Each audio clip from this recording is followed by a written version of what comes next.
My name is Brooke Cellars, and I wrote, directed, edited, and produced Violet Butterfield, makeup artist for the day. The initial idea came from Death Becomes Her and Bruce Willis's character, how he's the only person in the world that can put them back together after they're dead. And so like after he dies, they're falling apart because he was the only one that could fix them up. My friend Martin, who plays Shirley, he asked Michelle Malentina, who plays Violet, to audition. She was my last audition. My co-producer, Madeline, and my cinematographer, Levi, we all said, Michelle's it. Michelle's Violet.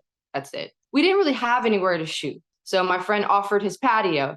Then we're like, it's way too small. And also he lives by a busy road. The sound is going to be awful. So then we were looking for a warehouse where we could like use some of the budget to build a set. So my friend who had offered his patio at first said, hey, my family has a camp out in the country and it's old school, like from the 80s.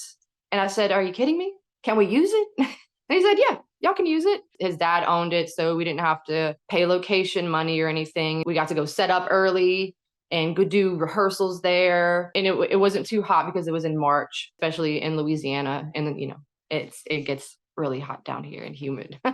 I love to like pay homage to classic filmmaking, like the makeup and the costumes and the blocking and the composition. My DP convinced me, which I'm so glad he did, to shoot it on 16mm film. I wanted it to feel like an old TV show, like I Love Lucy, The Twilight Zone, but it has like, modern dialogue and everything. So it's its own world. Production design is one of my favorite things to do besides writing and directing and editing. I love putting together a world. I love playing with colors, having fun props around. It's very visually appealing and fun. The eye can go anywhere. When we wrapped and I looked at all the behind the scenes pictures, I said, I think we just made something really special. Most of my films are like, they are comedies. Two of my films, The Chills and The Chills Part 2, are a little more thriller, kind of slasher horror. This is the first time I actually wrote kind of drama or heartfelt of anything.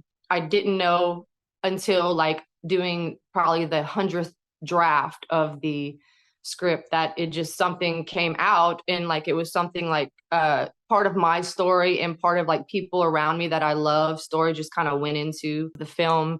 And that was a surprise for me.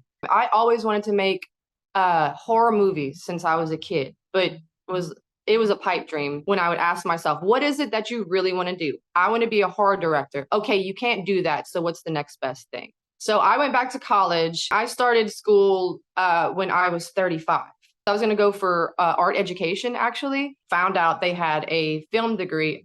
I switched my major like that. Our first film, there was like 4 people, and we shot it at my house. It was a blast, and I cooked everybody spaghetti. We spent like $50 on like 2 really shitty wigs, and that's still one of my favorite movies to this day because it was so much fun. Our production team that we're making the Cramps now, our feature, is me, Wiccan, Madeline, and Michelle. It's a period piece, a menstrual period piece. It's a horror comedy, 60s aesthetic kind of world, and it's set in a beauty salon. And hopefully we'll film it this coming summer. I'm a middle school English teacher, so it's like, oh, I see everybody going to France with their films and stuff, and I'm having parent-teacher conference and yelling at kids. Even my first film, and the first time I sat down in an audience and watched it like the very first time, was a wonderful, wonderful, exciting moment. And I've chased that moment ever since. We've made 7 short films together, and Violet is our 6th.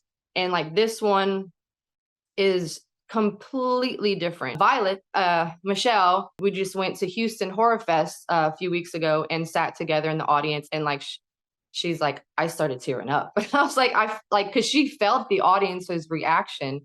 And I think the first time I felt such strong reactions was when I went to Atlanta, went to Renegade, and like that audience just kind of like connected. That's a wonderful feeling. People are actually liking it and not only not liking it, like connecting with it. And